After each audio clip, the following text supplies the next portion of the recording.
This is Sarah Neighbor with Sarah Loves to Stamp, and today's Tool Time Thursday I'm going to be talking to you about the Envelope Liners Framelits dies. It comes with 3 different sizes for our 3 different size envelopes that Stampin' Up! Sells, so let me talk to you quickly about those. The first size is our largest, and this is for the A2 size card, which is your normal size card in North America. It's 5.5 by 4 1/4 is the size of the card, so obviously the envelope is a little bit larger. And then there's our note card envelopes, and we have a couple of different ones of these. This, I should have said this one, we have in several different colors. It comes in white, vanilla, crumb cake. I'll post all of them on the little thing, you know, here. And then our note card envelopes come as a set. You can get 20 of the envelopes with 20 cards that are pre-scored, pre-cut. I usually recommend those to beginners because it's a really easy way to get started. And you can also buy just the crumb cake envelopes alone. Alright, and the final one is for the small 3x3 card. Oh, sorry, the note cards are 3.5 by 5, I believe. If I have that wrong, I'll post the measurements up there. So the smallest sizes are 3x3. Sometimes people call them love notes. In the catalog, these are called square envelopes, and so this is what they are. And they only come in Whisper White. So those are our little options there. So in my last video I showed you, I started showing you this card I was making for my dad, and I showed you how I cut this framelit smaller than it actually was. And so this is the finished card here. I did put a little greeting inside, "You mean so much to so many people, one of them is me." And just add a little banner behind it. It's very simple because I like to have a lot of room to write. I write a lot.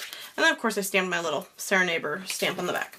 So there's those. And then I stamped a panel that matched completely. So I can use this to line the envelope. So I'll show you how I decided about the size on that. So this, I'm just going to pull them out of here. You can see the 3 sizes. There's our medium envelope, the note card envelope, and the square envelope.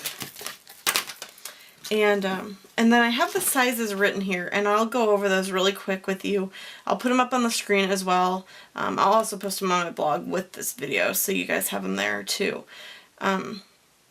Yeah, this is a pretty cool deal, so I will show you that.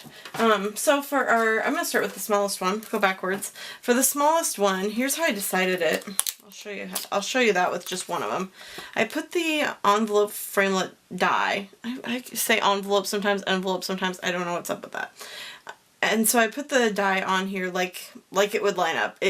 They're designed so that the envelope liner, once you put it in there and glue it in and you're ready to send it, they're designed so that it's below the strip where you'd want to lick it or adhere it. I like to use my aqua painter so I don't have to lick it because I don't like to lick these. And then my ruler here, I just took my ruler and looked at it here. You can cut out this whole thing. I'm not saying you can't. You're welcome to. And if you have a dark designer paper, or if you have a dark color cardstock you're putting in there, you may want to because you'll probably see where it stops otherwise. But today I'm putting vanilla and vanilla, so it should be okay. We'll see. So all I did was measure, and it may be hard for you to see on the video, but this part here, from the top of the die, because this is the cutting edge, to where the envelope, the inside of the envelope kind of starts, is actually like 1 1/4, right? Or I'm sorry, 1 3/4. Woo, goodness. And so I went ahead and said with this one to go ahead and give yourself 2 1/4, because since you are going to be cutting out, you may not want to put this edge right at the edge of the paper. So I said 2 1/4, and then of course it's about 3 inches wide. So I said 3 1/4 just to give yourself a little bit of room. Okay, so I'll put that up on there. That's the size if you don't want to line the whole envelope fully. I mean, I'm talking not lining it all the way down. So that would be lining it like here, but you wouldn't see the end of it because of my measurements, okay? And then the note card envelope here, I measured to about here, I would guess. And it is 2.5 by 5 1/4 is the measurement if you want to do the note card envelopes with it shorter. And then finally, the one I'm going to show you today is for our medium envelopes, and it is 3 inches by 5 3/4, which is what my piece I have stamped here. Okay, here's your 3 inches, and then 5 3/4. Okay, and it's going to be, you can see it's a hair wider than it needs to be. because we're going to use those dies. And I did stamp a coordinating image on the front. I love that stamp set. It's called Gently Falling, and I used it to stamp my dad's card, and then I thought I'd go ahead and make a matching envelope liner. And I haven't done a video on these yet, so I thought I'd go ahead and do it. So the longest part of this video is going to be me explaining, because now this is like lickety-split. It's so amazing. Okay, so I'm going to go ahead and put my paper in there. And I want this to be at the bottom because I have a little smudge. And so I'm going to go ahead, you know, I might do it this way so I can see it better without like leaning my head into the video. And I'm going to go ahead and move it up as far as I can. And with mine, it doesn't matter if it's straight or not, because it's just leaves, you know what I mean? Like if you have a grid, you may want to pay attention, or some kind of pattern that goes, you know, a certain way. You may want to pay attention to what you're doing. And you can see I slipped with the plate there because of the magnetic platform, the framelit, and the paper didn't move. Okay, so I sent that through. Made some lovely noises. I know you're all worried about that. Okay, and then there it is. Isn't that amazing? Look at there. And like I said, okay, so I only cut out part of it. Can you see that? So if you wanted to cut out all the way to the bottom, that would go all the way to the bottom of the card. And it makes it really easy to slip in the card that way, but I'm not so worried about it. I think it's going to be fine. And so I'm just going to roll that in there so I can get that out of the way. Okay, so now all you have to do is glue it in your card and you're ready to go. However, because I'm using cardstock here, this is, you know, designer paper is thinner. But since I'm using cardstock, I'm going to go ahead and score it. And let me show you kind of how this die, I'll show you on here. I'll show you how it lines up on here, and that'll give you an idea of where to score it. And I actually may need to like put it in here and figure it out. Okay. So the natural place that you would think to score it is where these pointy things are. That is not where you want to score it. The pointy things are just are going to be where that side part comes in. I don't know, you know, I don't know technical names for parts of envelopes, but so it's a little bit above that. It looks like it's about 1/4 inch above it. Okay, I was going to grab my other ruler. Here we go. And I can go ahead and measure that. And then I could use that guide. Yeah, it is. It's like exactly 1/4 inch. Nice. Okay, so I'm going to go ahead and score mine. I'm going to line up, you know, I would normally put it this way, but I'm not 100% sure that is straight, so I'm not going to do it that way. Okay, so I'm going to line up that little point right here, this point here, and this point here with my lines, as if I were going to score that, but I'm not. I'm going to go 1/4 inch farther, which is here. And you could line it up anywhere you want along here. It doesn't really matter.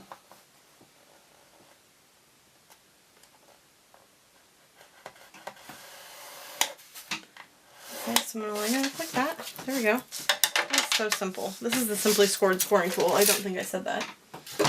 Okay, and then I'm going to go ahead and use my bone folder.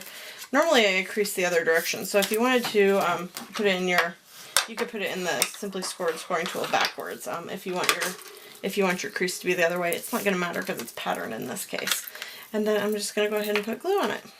And I'm going to go ahead and use this Tombow glue, so it has a little bit of give, a little bit of time to slide it in there. One thing you want to be careful of is you do not want extra glue, especially inside, because then your card will stick to it when you go to put your card in there. Okay. I'm just opening it up a little bit. And then I'm sliding it in. This is kind of hilarious. Oops. I got a little glue where I didn't want it. That's alright. That's why I have an adhesive eraser. And you want to get it lined up on either side. You want to get centered. And then, yeah, that'll be perfect. I don't want to press it down because I do have that little bit of glue there. And my adhesive eraser, oh, it's right here. I found it. The best thing to do here is let that dry first before you do it. And so, there you go. Isn't that beautiful? And look how awesome that's going to be together. And I'll erase that when I have, well, after it's dried, because it works out really good then. Otherwise, when it's wet, it just kind of smears it around. But isn't that a beautiful set? I think it just really adds a finish touch. It looks like you're professional. And who wouldn't be happy to get that card? So, anyway, that's my tip for the day, and just an amazing tool, those envelope liner framelits. And you can, you know what, speaking of that, you can see where it ends. So if that bothers you, go ahead and line yours all the way to the bottom. It's no big deal. it won't use that much more paper. I was just trying to be a little thrifty and give you guys an idea. You could even use this for pattern, scraps of pattern paper, whereas if you use the whole thing, it's going to use up a lot more paper, so you may not be able to use it as much with, like, say, a scrap.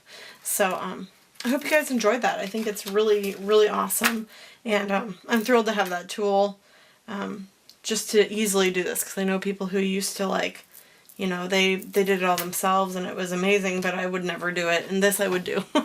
So, anyway, I hope you enjoyed that today. If you are not a subscriber to my mailing list, you're going to want to head over to sarahlovestostamp.com, and on the right side there is a little form you can fill out, and then I'll send you a free video once you fill it out and submit. So go ahead and do that. Check it out. And as always, if you want catalogs, feel free to email me, and I'll mail those out to you. So those are a few little things. If you're interested in Stampin' Up! Products or more ideas, just check those out, and I will talk to you all very soon in my next video. Have a wonderful, wonderful day, and great weekend.